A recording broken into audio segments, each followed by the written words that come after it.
C'est exactement ce que mon fils m'a dit. Sans détour, sans frémir, sans honte, un ultimatum posé sur la table comme on pose une assiette vide, sèchement, froidement, en supposant que quelqu'un viendra la remplir. Je suis restée immobile.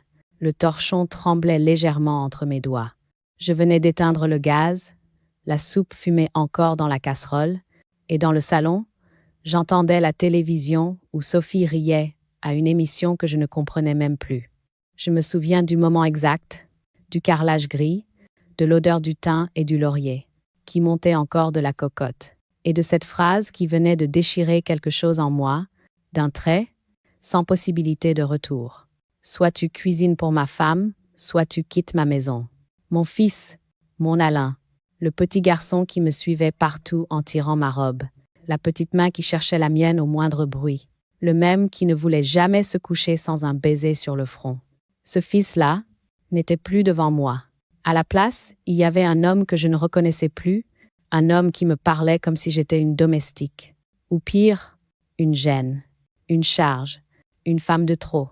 Je n'ai pas répondu immédiatement. J'ai posé le torchon sur la table, doucement. Je crois qu'à cet instant, si je l'avais serré plus fort, mes doigts se seraient ouverts en sang. Alain s'est approché, crispé, comme s'il se préparait à gérer une vieille dame obstinée. « Maman, Sophie n'a pas le temps. Elle travaille, tu comprends? Elle est fatiguée. Donc tu cuisines, tu fais un peu le ménage, tu donnes un coup de main, ou alors… » Sa voix s'est arrêtée là. Le mot dehors n'a pas été prononcé. Mais il était suspendu dans l'air, plus lourd que tout le reste. Je sentais la brûlure monter dans ma poitrine. Une brûlure froide, pas la colère, pas la tristesse. Non, la lucidité. Ce moment précis où une femme comprend qu'on ne la voit plus, qu'on ne l'entend plus, qu'on ne l'aime plus pour ce qu'elle est, mais pour ce qu'elle fournit. Je me suis tournée vers la porte du salon. Sophie regardait la télévision, les jambes croisées, un sourire ironique accroché à la bouche. Elle ne m'a pas regardée. Elle n'a même pas baissé le volume, comme si j'étais transparente, comme si je n'existais que dans la mesure où je servais. Je suis revenue vers Alain, et j'ai dit d'une voix que je ne me connaissais plus, « Je ne suis pas venue ici pour être employée, ni pour remplacer une épouse fatiguée. Je suis venue parce que tu m'as dit que j'étais la bienvenue, pas parce que j'étais utile. » Il a soufflé, exaspéré, comme un enfant contrarié. « Tu compliques tout, maman. C'est pourtant simple. On t'héberge, tu aides, sinon, tu pars. On t'héberge. » Le mot m'a frappé au ventre. On m'hébergeait, dans la maison de mon propre fils, comme une étrangère, comme quelqu'un qui profite, comme si je n'avais pas passé 50 ans à construire ce qu'il avait aujourd'hui. Je me suis appuyée contre l'évier. Le métal froid a traversé mon dos comme une lame. Dans ma tête, les images défilaient. Mes nuits blanches, mes 2 emplois quand Alain était enfant, les repas préparés après de longues journées, les cahiers vérifiés, les chaussures payées en retard, les vacances annulées pour les siennes, les anniversaires où j'avais cousu moi-même les déguisements faute d'argent. Tout ce que j'avais donné. Et voilà la conclusion de toute une vie. Un ultimatum. Je n'ai pas crié. Les cris ne servent à rien quand le cœur en face est déjà fermé. J'ai simplement dit « Très bien, j'ai entendu. Je ne cuisinerai pas pour ta femme. Et je ne resterai pas dans une maison où l'on me parle ainsi. » Son visage s'est fendu d'un rictus de soulagement, comme si j'avais enfin dit ce qu'il attendait. « Donc tu pars? Tu fais comme tu veux. » Anne, nous, on a besoin d'ordre ici. Je n'ai pas répondu, parce qu'il n'y avait plus rien à dire. Je suis montée dans la petite chambre qu'il m'avait attribuée, cette pièce où l'on avait rangé un lit trop étroit et une table bancale. Je me suis assise. Mes mains tremblaient, mes jambes aussi, mais ma tête, elle, était étonnamment droite. Quelque chose venait de se briser, mais quelque chose venait aussi de naître. Ce soir-là, j'ai compris une vérité que j'aurais dû comprendre depuis longtemps. Le respect ne se demande pas, et quand il disparaît, il ne revient jamais. J'ai fermé les yeux, et dans le silence lourd de la maison d'Alain, où je n'étais plus qu'un obstacle, j'ai senti une petite flamme se rallumer au fond de moi.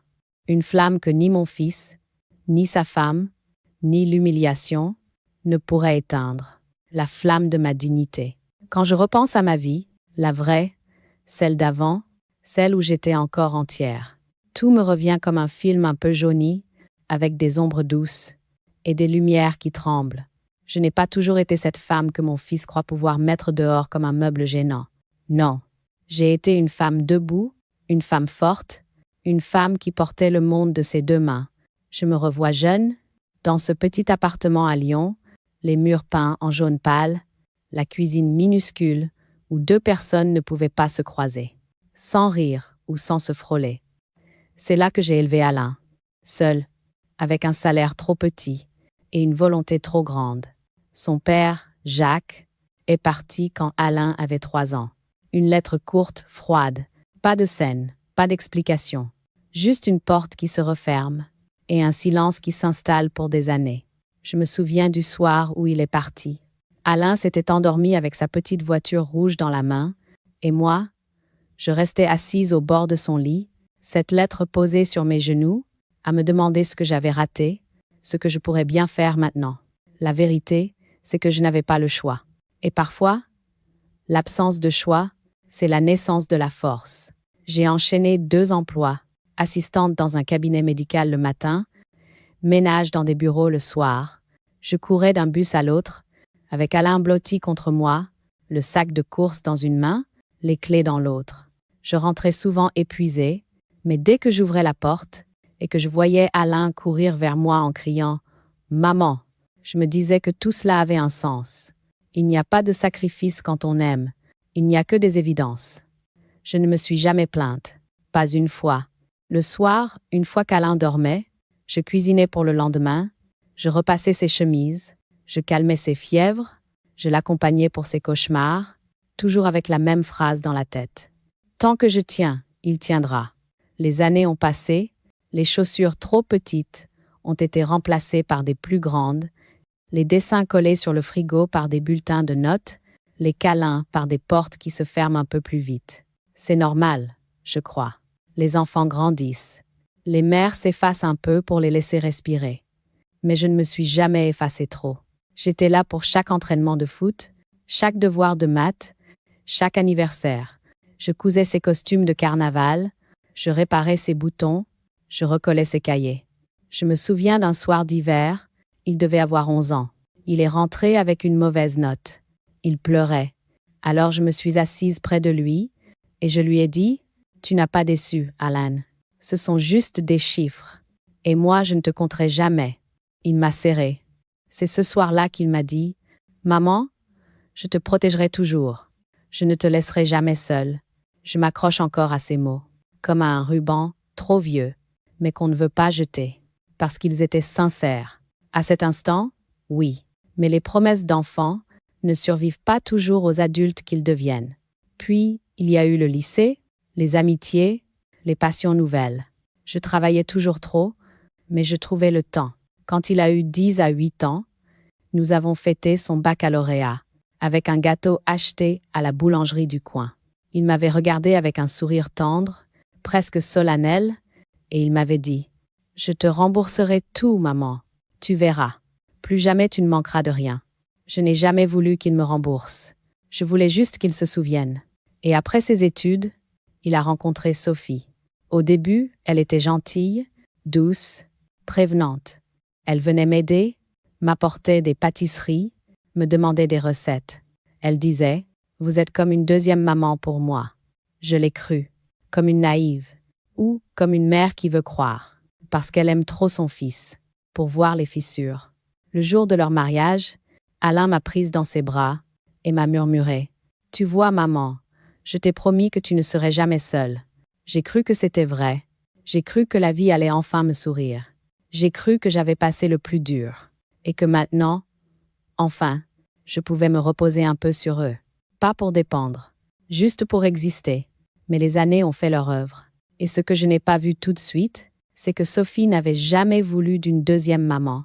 Elle voulait une aide, une présence disponible, une pièce ajoutée à leur couple. Pas une femme, pas une personne, encore moins une mère. Et Alain, mon Alain, s'est mise à parler avec sa voix à elle, ses mots à elle, ses exigences à elle. J'ai commencé à entendre des phrases qui n'étaient pas les siennes. Le respect s'est aminci, comme un fil usé. Et peu à peu, ils ont commencé à me regarder. Non comme un être aimé, mais comme un meuble pratique, qu'on déplace selon les besoins. Jusqu'à ce soir-là, jusqu'à cette phrase. Soit tu cuisines pour ma femme, soit tu quittes ma maison. Et ce jour-là, toute ma vie d'avant s'est levée comme un mur. Un mur qui me protégeait désormais, de leurs gestes, de leurs mots, de leur ingratitude. Parce que j'avais beau être fatiguée, blessée, vieillissante, je n'étais pas une servante, j'étais leur mère, et ils venaient de l'oublier. Les premiers signes de rejet n'arrivent jamais avec fracas. Ils ne claquent pas comme une porte. Ils s'infiltrent, doucement, comme une goutte d'eau qui tombe toujours au même endroit, jusqu'à creuser la pierre. Quand je suis arrivée chez Alain et Sophie, ce n'était pas pour m'installer. C'était pour quelques semaines, le temps que je me remette de ma chute, que je retrouve mes forces, que la douleur dans mon genou s'apaise. Alain m'avait dit « Viens maman, on sera mieux pour t'aider. Tu ne vas pas rester seule. » Et j'avais accepté, avec cette naïveté tendre des mères qui veulent croire que leur enfant les protège toujours. Au début, tout semblait normal. Sophie m'apportait une tasse de thé, m'offrait un plaid, faisait semblant de s'inquiéter. Mais les fissures apparaissent toujours dans les détails. Le premier détail, c'était la clé de la maison. Je pensais naïvement qu'on me donnerait un double. Pas pour fouiller, pas pour entrer sans frapper. Juste pour avoir une autonomie, une dignité simple. Pouvoir sortir me promener sans dépendre de quelqu'un. Un matin, j'ai demandé poliment « Est-ce que je pourrais avoir un double de la clé ?» Sophie n'a même pas levé les yeux de son téléphone. « Oh, ce n'est pas vraiment nécessaire. On est toujours là. Et puis, on préfère gérer les entrées pour être tranquille. Tranquille, comme si mon existence troublait leur paix, comme si j'étais un courant d'air, qu'on devait contrôler. » J'ai senti une première piqûre. Rien de grave, juste un avertissement invisible. Puis il y a eu mon espace. La petite chambre qu'il m'avait installée ressemblait plus à un débarras amélioré qu'à un lieu de vie. Un lit trop étroit, une armoire dont les charnières grinçaient, une lampe bancale. Je n'ai rien dit.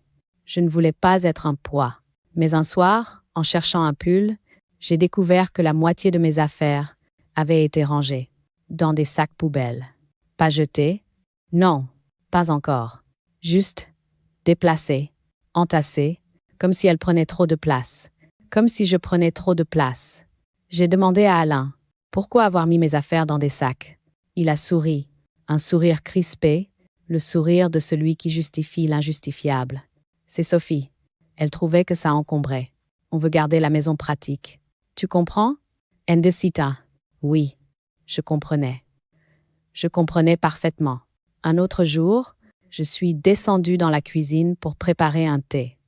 J'aime préparer mes boissons moi-même. C'est un rituel qui m'aide à rester debout.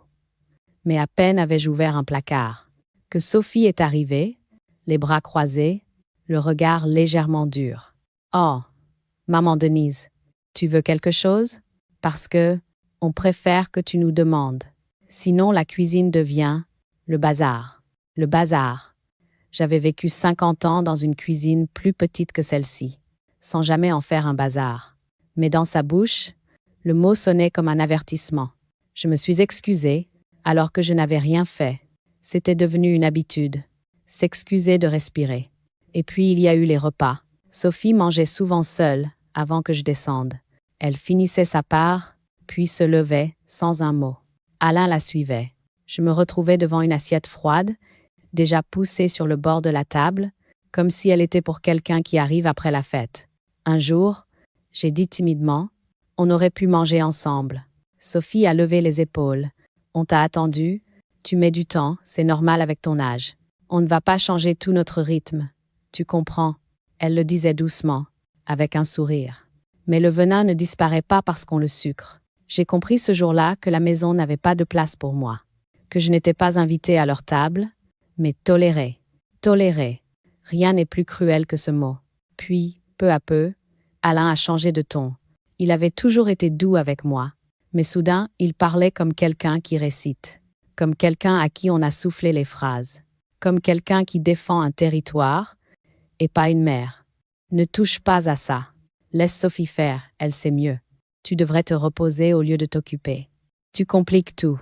Au début, je croyais que c'était du souci, que c'était maladroit, que c'était le stress. Mais un soir, dans le couloir, j'ai entendu un murmure qui a fait s'effondrer tout ce qu'il restait de naïveté en moi. Sophie disait, « Ta mère n'aide pas assez. Et si elle reste ici, il va falloir qu'elle serve un peu. On n'est pas une maison de retraite. » Je me suis arrêtée net. J'ai senti mes doigts se refermer contre le mur. Serve. Aide. Maison de retraite. J'ai compris à ce moment-là que je n'étais plus leur mère. J'étais devenue une fonction, une utilité, une présence qu'on mesure en heures de service. J'aurais dû partir ce soir-là. J'aurais dû faire mes valises. Mais le cœur d'une mère a la naïveté la plus tenace du monde. Je voulais croire que ça passerait, que ce n'était qu'une mauvaise période. Je ne savais pas, alors, que ces premiers signes de rejet n'étaient que l'écho lointain de l'humiliation qui m'attendait. Une humiliation si nette, si brutale, qu'elle me forcerait enfin à me relever. La goutte d'eau, ce n'est jamais le grand drame. Ce n'est jamais un cri, ni un accident, ni une catastrophe. Non, c'est un geste, une phrase, un regard, quelque chose d'apparemment banal, mais qui tombe exactement au mauvais endroit, dans un cœur déjà fragilisé. Ce soir-là, tout avait pourtant commencé comme d'habitude. Sophie était rentrée contrariée, elle avait claqué son sac sur la table, puis s'était effondrée sur le canapé. Sans dire bonsoir, Alain traînait derrière elle, épuisé d'avance par les tensions du foyer. Moi, j'étais en train de couper des pommes de terre, essayant de préparer le dîner avant que la fatigue ne me prenne. Quand ils se sont mis à murmurer au salon, je n'ai pas d'abord compris. Puis, les murmures sont devenus plus nets, plus précis. Tu peux lui dire, Alan. Elle est là toute la journée. Elle peut bien faire ça. Je ne vais pas rentrer du travail et encore cuisiner après. Oui, mais c'est ma mère. Justement, elle devrait aider. Tu crois que je vais continuer comme ça? Ou alors elle part. Point. Le mot part a traversé le mur comme une flèche. J'ai senti mes mains se crisper sur le couteau. Je n'aurais jamais imaginé qu'une femme, que j'avais accueillie dans ma vie, à qui j'avais offert des cadeaux le premier Noël, à qui j'avais appris mes recettes, pouvait penser cela. Mais ce n'était que le début. Un quart d'heure plus tard, Sophie est entrée dans la cuisine. Elle regardait les pommes de terre, la vapeur qui montait, et elle m'a lancé. « Vous épluchez encore comme ça? C'est lent. Avec un économe, ça va plus vite.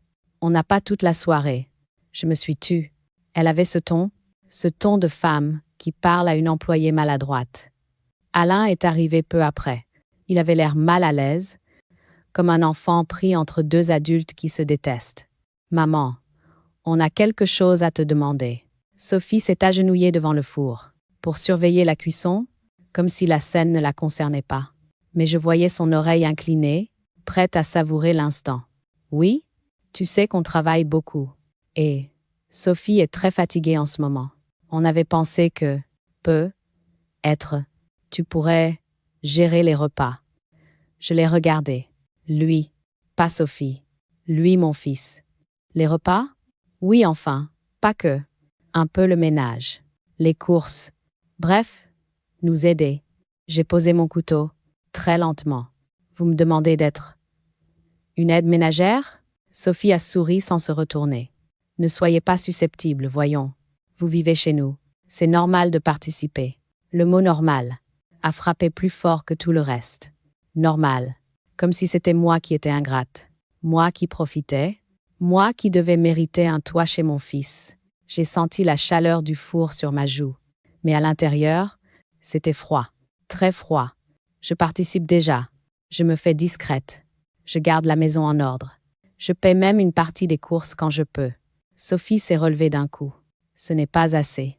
Soit vous cuisinez tous les jours, soit, c'est là qu'Alain a prononcé la phrase.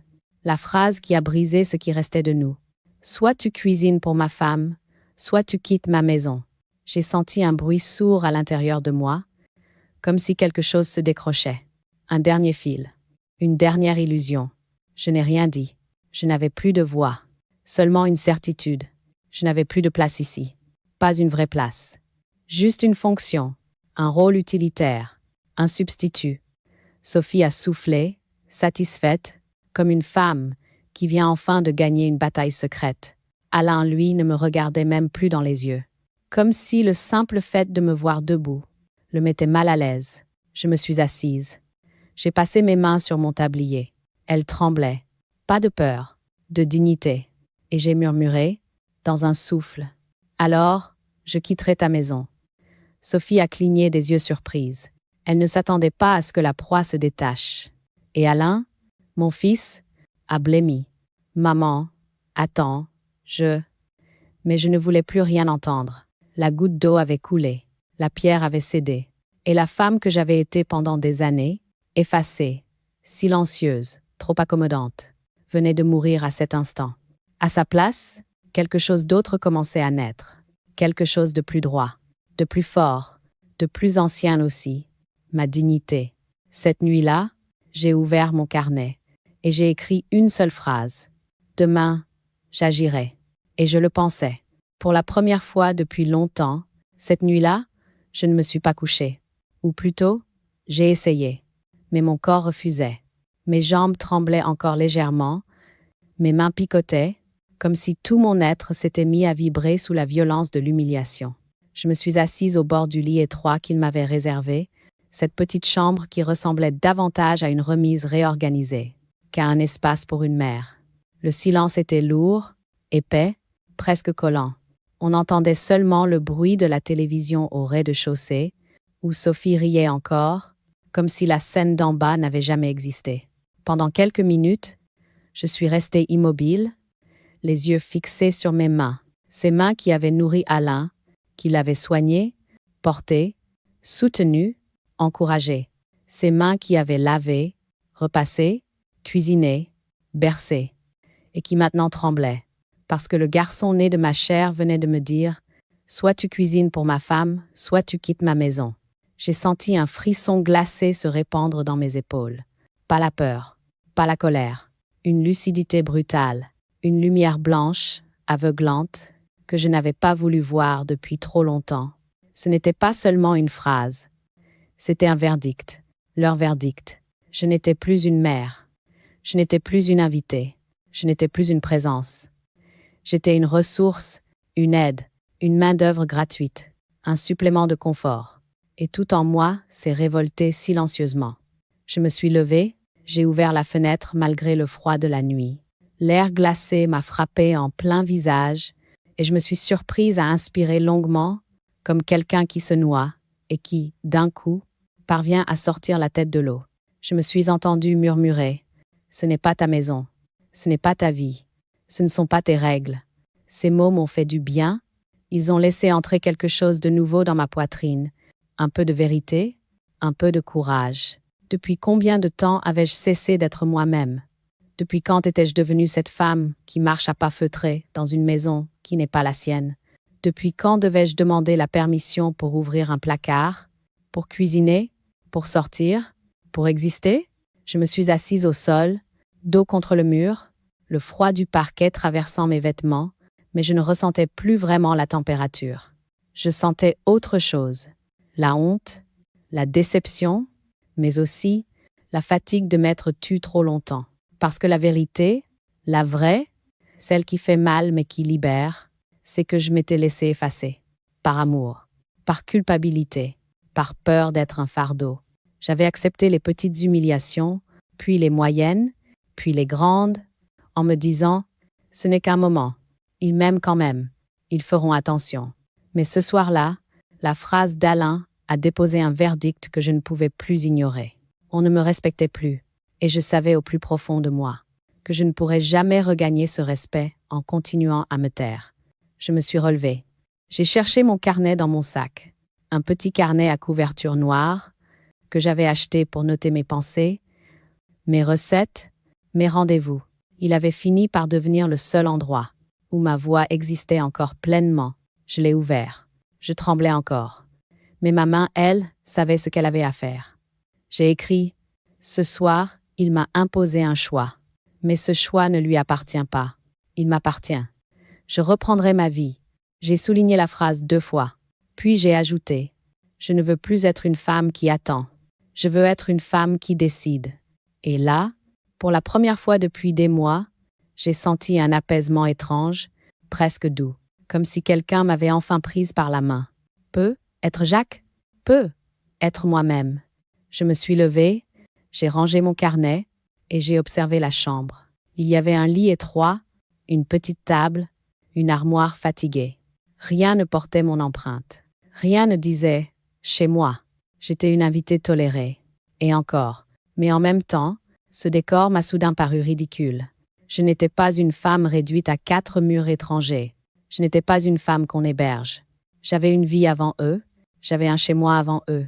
J'avais un nom, une histoire et des droits. Alors j'ai murmuré, en fermant les yeux. Je partirai, mais pas les mains vides, et pas en victime. Je partirai debout. C'était une promesse, à moi-même, à la femme que j'avais été, à celle que je redevenais. Et cette nuit-là, dans cette petite chambre où l'on avait voulu m'éteindre, je me suis réveillée, pas comme une mère blessée, pas comme une vieille femme fragile, comme une femme qui se souvient de sa valeur. Le lendemain matin, je me suis réveillée avec une certitude froide, comme un fil d'acier tendu dans ma colonne vertébrale. La veille, j'avais été humiliée, mais ce matin-là, j'étais debout, pas par vengeance, par nécessité. Cette maison n'était pas la mienne, cette vie n'était plus la mienne, et ces gens n'avaient plus accès à moi de la même manière. J'ai pris une douche, me suis habillée lentement, comme si chaque geste préparait mon esprit. Puis j'ai descendu l'escalier, sans faire de bruit. Alain et Sophie dormaient encore. Leur insouciance avait quelque chose d'indécent, comme deux personnes qui ne se rendent même pas compte qu'elles ont brisé quelque chose la veille. Je me suis installée à la table de la cuisine, avec mon carnet noir, et j'ai écrit 3 mots en haut de la page. Protéger, sécuriser, partir. Ces 3 mots allaient devenir ma boussole. 1. Protéger. La première chose à faire était simple. Empêcher qu'on décide à ma place. Empêcher qu'on touche à mes papiers, à mon argent, à ma maison. Empêcher qu'on se serve de moi. Je le savais.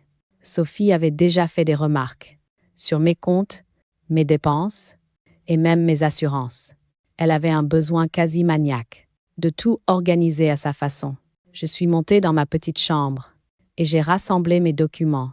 Relevé bancaire, attestation de propriété, police d'assurance, testament ancien, carte vitale, carte d'identité. Je les ai mis dans un sac que j'ai gardé près de moi. Ils ne toucheraient plus jamais à mes papiers. Jamais. Puis j'ai pris ma clé USB, où j'avais scanné certains documents importants, et je l'ai glissé dans une poche intérieure de mon manteau. Je prenais tout, le matériel et l'immatériel. Protéger, fait. 2. Sécuriser. Je suis sortie acheter du pain, mais ce n'était pas vraiment du pain que j'allais chercher. C'était un peu de liberté. Une fois dans la rue, loin de leurs oreilles, j'ai sorti mon téléphone et j'ai composé le numéro de ma banque. Bonjour, Madame le maire. Que puis-je faire pour vous? Je ne tremblais pas. Ma voix était calme, presque froide.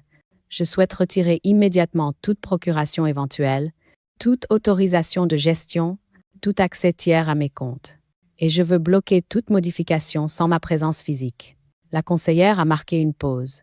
Bien sûr, mais nous n'avons aucune procuration enregistrée. Il y a simplement eu une demande récente, non validée, car il manquait votre signature. Je l'ai su, je l'ai senti dans mes os. Sophie, encore elle, toujours elle.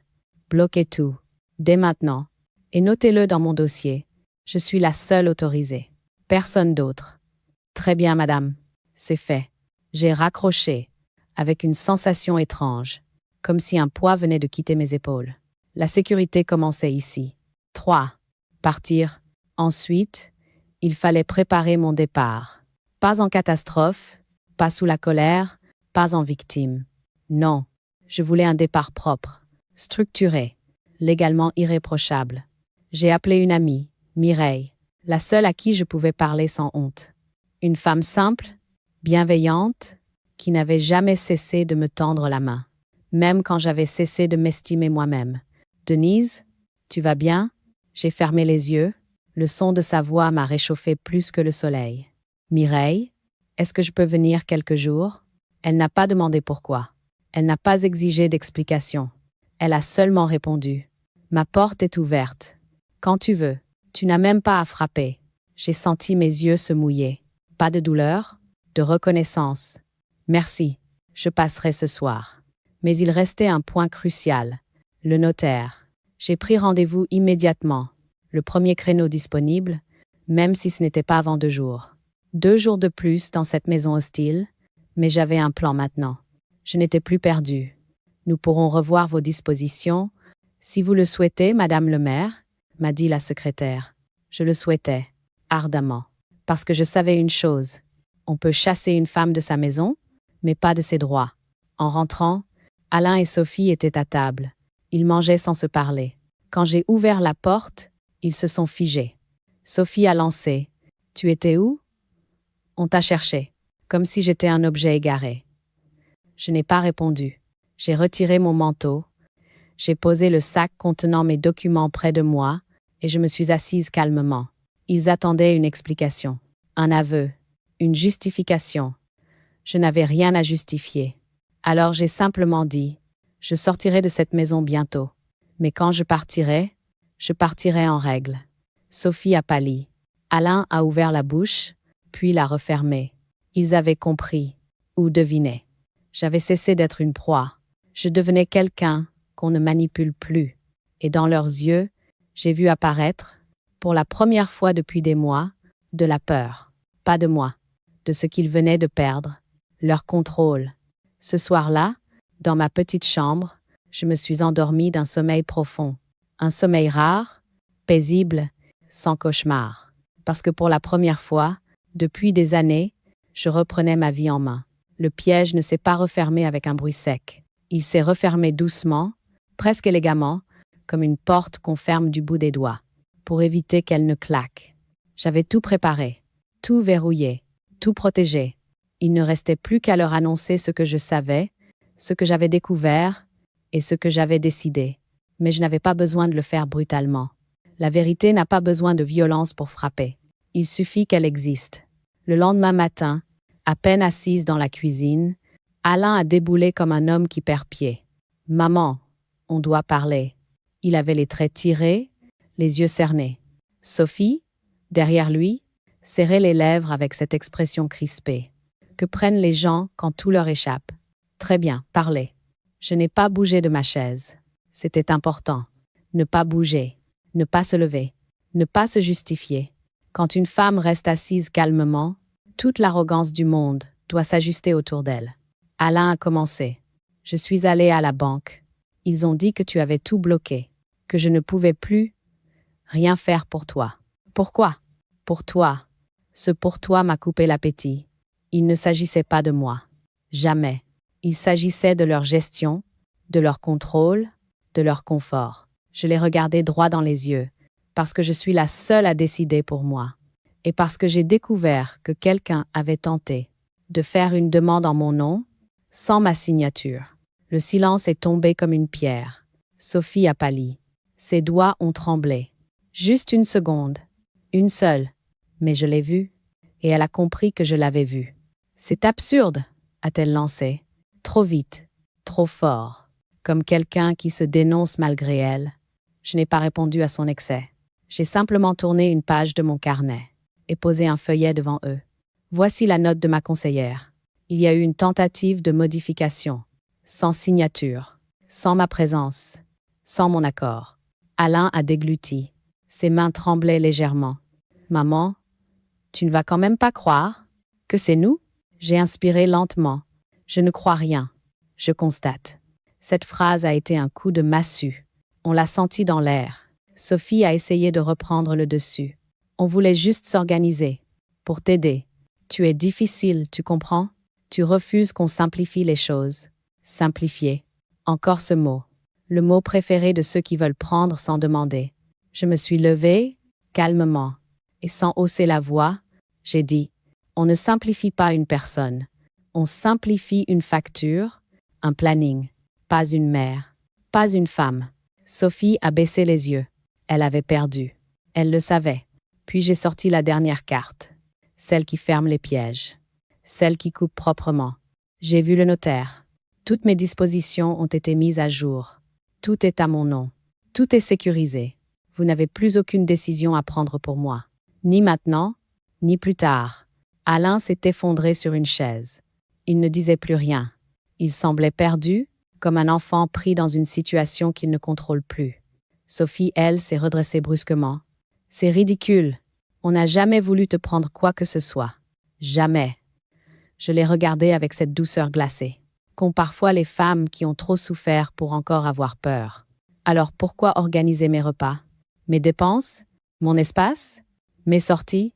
Et pourquoi ultimatum? Pourquoi? Soit tu cuisines pour ma femme, soit tu quittes ma maison.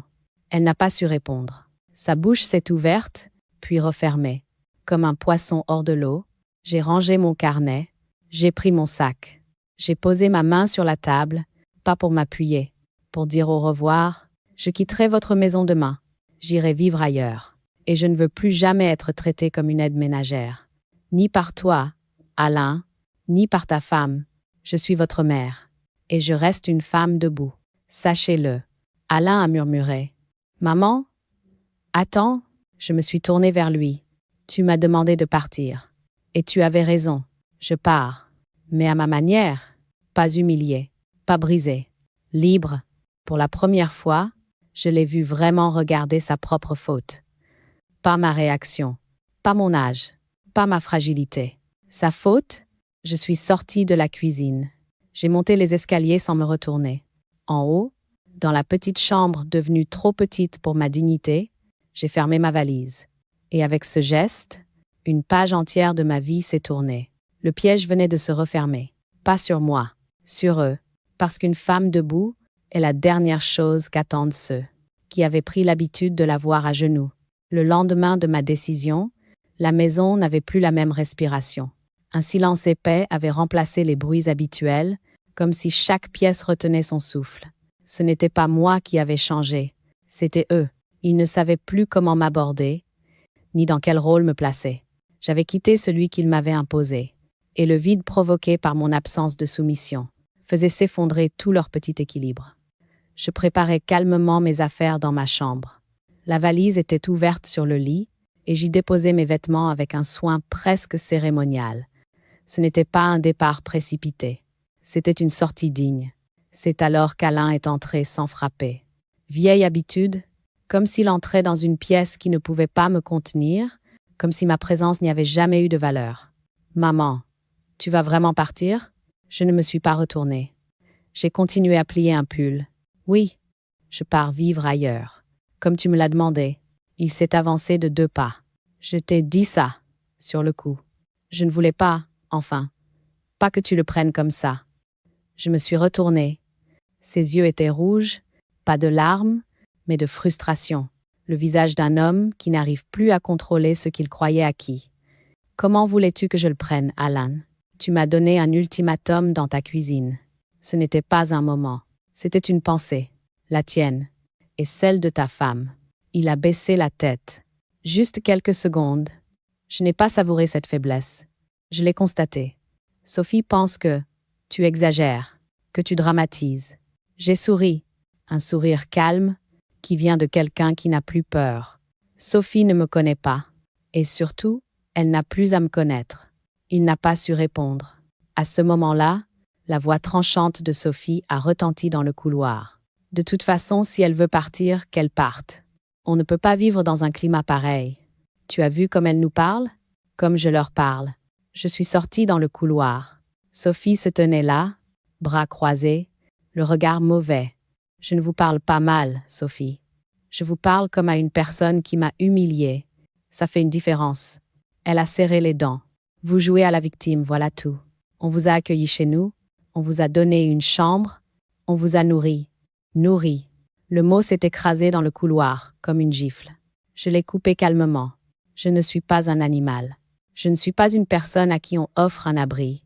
Je suis la mère de cette maison. Et vous avez voulu me réduire à un rôle. C'est vous qui avez créé le climat, Sophie. Pas moi. Elle a voulu répondre, mais Alain l'a arrêté d'un geste. Pour une fois, il avait l'air de comprendre la gravité de la situation. Et c'est là, juste à cet instant précis, que la fissure familiale s'est ouverte. Ce n'était pas moi qui m'effondrais, c'était eux. Parce que lorsqu'une femme qu'on croyait docile se lève, tendrement mais fermement, tout l'équilibre du foyer change. On l'a vu dans leurs yeux, la même peur, la même confusion. Alain m'a demandé. Où tu vas aller? Tu vas être seul? La question m'a presque attendri. Presque. Seul? Je l'étais déjà ici. Mais ailleurs, je serais libre. Il a fermé les yeux, comme s'il encaissait un coup invisible. L'après-midi, la dispute a éclaté entre eux. Pas avec moi. Entre eux, je les entendais du salon où je rangeais mes papiers. C'est toi qui l'as poussée. Pas du tout. C'est toi qui n'as jamais parlé. Tu as dit qu'elle ne servait à rien. Et toi, tu l'as traitée comme une malade. Leur voix montait, s'entrechoquait, craquait. Je n'ai pas bougé. J'étais là, présente, mais hors du champ de bataille. Parce que ce n'était pas mon chaos. C'était le leur. Le soir, Sophie a claqué la porte en sortant. Alain s'est enfermé dans sa chambre. La maison est devenue une coquille vide, pleine d'échos. Moi, je préparais ma valise en silence. Je pliais mes vêtements, je rangeais mes carnets, je vérifiais mes documents. Chaque geste était une libération. Je partais, mais je ne fuyais pas. Je ne me brisais pas. Je me retirais. Et en me retirant, je laissais toute leur structure s'effondrer sur elle-même. Parce qu'il y a quelque chose que les familles oublient. Quand on retire une femme qui porte tout, tout tombe. Et c'est exactement ce qui se passait. Pas un drame, pas une explosion. Juste une lente désagrégation, comme un tissu qu'on tire, et qui se défait fil par fil. Et moi, pour la première fois depuis des années, je n'étais plus sous ce tissu. Je respirais. Le lendemain matin, je me suis réveillée avant l'aube, pas par tristesse, pas par nostalgie. Non, par décision. C'était le jour de mon départ. Je me suis habillée tranquillement, j'ai glissé mes dernières affaires dans ma valise et j'ai observé une dernière fois la petite chambre où j'avais été reléguée comme une pièce usée. Elle n'avait plus aucun pouvoir sur moi. J'ai fermé la porte derrière moi, sans un bruit, comme on ferme un livre qu'on ne relira plus. En bas, le silence régnait. Pas un bruit dans la cuisine, pas un pas dans le couloir. Alain et Sophie n'étaient pas encore levés. Ou peu, être préférait-il ne pas me voir partir. Ce n'était pas grave. J'avais cessé d'attendre leurs gestes. J'avais cessé d'espérer leurs mots. J'ai laissé un petit mot sur la table. Je pars ce matin. Ne vous inquiétez pas. Je vais bien. Prenez soin de vous. Maman. Pas de reproches. Pas de colère. Pas même un regret. La dignité n'a pas besoin d'explication. Puis j'ai pris ma valise et j'ai quitté la maison.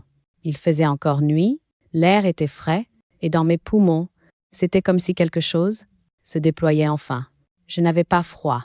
Je n'avais plus froid depuis que j'avais quitté cette maison. Je me suis dirigée vers la gare où Mireille m'attendait. En me voyant arriver, elle a ouvert les bras. « Oh Denise, viens ici. » Et j'ai compris quelque chose d'essentiel. On ne manque jamais d'une maison, quand il reste un cœur qui s'ouvre. Elle m'a emmenée chez elle, un petit appartement chaleureux, où tout sentait le café et la vie simple. Tu restes ici le temps que tu veux, tu n'as pas à te presser. Tu comprends? Ici, rien ne t'est imposé. Tu es chez toi. Chez toi. Je n'avais pas entendu cette expression sincère depuis longtemps. Je me suis installée dans la petite chambre d'amis, propre, lumineuse, avec des draps qui sentaient la lavande. Pour la première fois depuis des mois, je me suis allongée, sans avoir peur de déranger personne. Je me suis endormie ainsi, dans une paix si profonde, que j'en ai presque pleuré. Les jours suivants ont été d'une douceur inattendue. Je marchais dans les rues, je respirais l'air froid, je regardais les vitrines de boulangerie, les enfants qui couraient, les couples qui se promenaient. Le monde ne me faisait plus mal. Je ne le regardais plus depuis le coin sombre d'une maison où je n'avais pas ma place. Je sortais tous les matins. Un petit café au bar du coin, une promenade au marché, des discussions légères avec les commerçants. Personne ne me demandait de cuisiner. Personne ne me disait comment vivre. Personne ne contrôlait ma présence. Je n'étais plus utile. J'étais vivante. Un jour, en passant devant une vitrine, je me suis vue dans le reflet. Les cheveux argentés, un manteau beige, une écharpe nouée avec soin. Je me suis arrêtée. Depuis quand ne m'étais-je pas regardée réellement? Je me suis approchée du verre. Mon visage était fatigué, oui, mais il était digne, libre, reconstruit de l'intérieur. J'ai murmuré à mon reflet. Je suis encore là, et je compte. Une femme âgée a passé derrière moi, et m'a souri comme si elle avait entendu. peut être qu'elle aussi avait connu l'étape où l'on cesse d'exister. Dans la maison de ses enfants, je voyais régulièrement Mireille. Nous parlions de tout, sauf de ce qui faisait mal. Elle avait cette délicatesse de respecter mon silence, sans jamais fuir ma vérité. Un soir, en buvant une tisane, elle m'a dit « Tu sais, Denise, le départ, ce n'est pas la fin. C'est l'endroit où tout commence. » Je l'ai regardée longtemps, et j'ai su qu'elle avait raison. J'ai continué mes démarches légales. J'ai tout verrouillé chez le notaire. J'ai protégé ma maison, mes biens, mes décisions. Je n'avais plus peur. La loi était mon alliée silencieuse. Chaque signature que j'apposais était une brique de ma liberté retrouvée. Un matin, alors que je m'apprêtais à sortir, j'ai reçu un message. D'Alain, juste quelques mots. « Maman, tu me manques? Quand est-ce qu'on peut parler ?» Je suis restée immobile, le téléphone dans la main. Ces mots, je les avais attendus longtemps, trop longtemps. Et maintenant qu'ils étaient là, je ne ressentais plus la brûlure. Seulement une paix tranquille. Je n'ai pas répondu tout de suite. Je me suis assise, j'ai respiré, et j'ai compris que je pouvais choisir, pour la première fois. Choisir quand, comment, et si je voulais rouvrir quelque chose. Pas par dépendance, pas par douleur, par liberté. Je n'étais plus la mère qu'ils avaient reléguée dans une chambre trop petite. J'étais redevenue la femme que j'avais été. Et plus encore, une femme debout. Il y a des fins qui ressemblent à des portes qu'on claque, d'autres qui ressemblent à des cris. La mienne, curieusement, n'a ressemblé à rien de tout cela. Elle a ressemblé à un souffle, à une lumière douce, à une pièce enfin aérée, après des années d'étouffement. Je n'avais pas reconstruit ma vie d'un seul coup, ni dans un élan héroïque. Non, c'est venu en fragments, comme des petites pierres qu'on assemble, pour créer un chemin solide. Chaque matin, où je me levais sans peur, chaque promenade seule sous les arbres, chaque tasse de café dégustée dans le calme, chaque nuit dormie dans un lit où personne ne me surveillait, tout cela était une victoire silencieuse. Je crois que le plus beau, dans la reconstruction, c'est qu'elle ne demande pas d'efforts spectaculaires. Elle demande seulement de s'accorder enfin le droit, d'exister à sa manière. Un jour, alors que je me promenais au bord de la rivière, j'ai vu un groupe de femmes âgées assises sur un banc. Elles parlaient, riaient, se racontaient des morceaux de vie. Je me suis arrêtée, à quelques mètres. L'une d'elles, une dame aux cheveux blancs, attachée en chignon, s'est tournée vers moi. « Vous venez vous asseoir? Il y a de la place. » J'ai hésité. Longtemps, je n'avais pas cherché ma place. On me l'avait assignée, on me l'avait imposée, et je m'y étais coulée, souvent trop docilement. Mais ce banc-là n'appartenait à personne. Il n'attendait aucune performance, aucun rôle, aucune justification. Alors je me suis assise. La dame m'a souri. On se retrouve toutes ici. Celles qu'on a oubliées, celles qu'on a trop sollicitées, celles qu'on a abîmées. Et on recommence un peu. Vous verrez, ça fait du bien. Je n'ai rien répondu. Mais dans ma poitrine, quelque chose s'est délié. Être qu'une partie de ma vie s'était achevée chez Alain. Mais une autre commençait ici, dans la simplicité, dans l'humanité partagée de celles qui ont trop donné, sans qu'on leur rende vraiment. Plus tard, un après-midi calme, je me suis assise à mon bureau improvisé, dans la petite chambre chez Mireille. J'ai ouvert mon carnet noir, celui dans lequel j'avais écrit toutes mes douleurs, mes constats, mes décisions. Je l'ai feuilleté lentement, page après page. J'ai vu la femme que j'avais été, celle qui marchait sur la pointe des pieds, celle qui évitait d'exister, celle qui craignait d'être un poids. Puis j'ai vu la femme que j'étais devenue, celle qui agissait, celle qui protégeait ses droits, celle qui quittait une maison hostile sans trembler.